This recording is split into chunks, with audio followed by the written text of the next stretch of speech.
This is what it's going to take to really, tighten the clamp on the Kremlin and show it that there are going to be substantial, sustained and extensive costs that will be spread out across much of Russia if it continues with its forlorn offensive against Ukraine, and that the Western powers will continue to provide and amplify that support if Russia does not subside and ultimately, back down. The provision of more and longer range weapons to Ukraine would help Ukraine to target energy infrastructure, particularly oil and gas depots and production facilities, communication lines, military and logistical hubs. But in order to do that, they obviously need that capability. Now, the provision of Tomahawks is an interesting one, and it's been reported over the last few days that President Trump and his administration are warming to this idea. Now, whether it is practical in operational terms is an open question. We've seen in the past how the Ukrainians have managed to adapt their own military platforms for firing Western weapons and ordnance, and Tomahawks are they're normally reserved for countries like Britain and America, alone. They are fired from almost elite naval and air platforms at targets at long range to provide long range bombardment fire. Could Ukraine do this? Potentially, but I think there may also be a political dimension to this as well, in that the Americans are signaling that they are supporting this kind of move in order to pile on additional pressure on the Kremlin to, force it to back down. And President Trump has been quite forceful and, continued over the last few months in his desire to see this war end. And I think there's a political signaling dimension to this. Whether the Ukrainians could then actually enact it, having received Tomahawks, is another question. And how much could this change the dynamic for Russia and the Kremlin if they can't fall back on their previously vast oil reserves to keep this conflict and the nation itself funded? So this is also another dimension. So, I mean, the other question, of course, to then ask is how many Tomahawks or other forms of long-range fire would the Americans be prepared to provide? Now, we know, or we think, or at least there is discussion within the broader strategic community, that America's global posture review is shortly going to be announced. And it is thought that there will be substantial changes there away from the Euro-Atlantic theatre towards the American hemisphere and also the Indo-Pacific, where the US's primary interests lie. Now, how many Tomahawks might the United States need for a future contingency in relation to, say, the Indo-Pacific with the People's Republic of China, and how many can it afford to give Ukraine? So if it could potentially hand over 12, 20, 24 to Ukraine. Those would make a difference, of course, and they would at least show that Ukraine can fire deeper and deeper into Russia. But on the other hand, they're probably not going to be enough to shift the dial decisively in Ukraine's favour. So it's all dependent as well on the amount, as it ever is, that we or the Americans in this case can provide to the Ukrainians. And then beyond that, there's also the issue of who will fund this. I think the discussion recently has been that the Europeans will provide the funding to buy the Tomahawks, which will then be transferred to Ukraine. Are they prepared to do this in the final instance? And then again, how much can they actually, or are they willing to afford to provide? It was Vladimir Putin's birthday yesterday. This time last year, he probably had quite a lot of reasons to feel quite confident about this conflict. Trump was on course to win the 2024 elections, if only marginally. There were fears the US could split from NATO, Republicans could cancel support from Ukraine, Russia, with sheer manpower alone, could seize a lot more cities in Donetsk and like Pokrovsk. None of those things have quite come to pass yet. Has this been a good or a bad year for Russia's geostrategic objectives? That's a very, very good question, and it's one that's very difficult to answer because, if you take the ledger or the balance sheet, in some ways, the Russians have not done very well. We started the conversation today where I pointed out that they've only seized about 1% of Ukraine's territory over the last year. That's frankly pathetic in some respects. I mean, lots of people have died.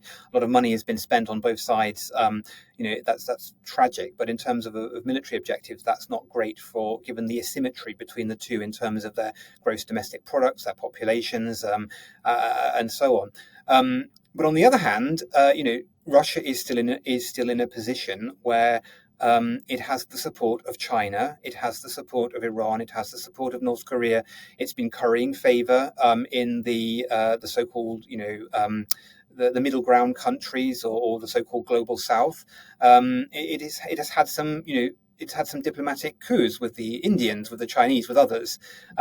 So in that from that perspective, it's not doing too badly. Let's say you would have thought, given that this is such a brazen attack against a sovereign country, that there's an absolutely nothing wrong, and it goes against all the principles of the the United Nations Charter and the sort of so-called rules-based or open international order, that other countries would be swinging behind Ukraine left, wide and centre.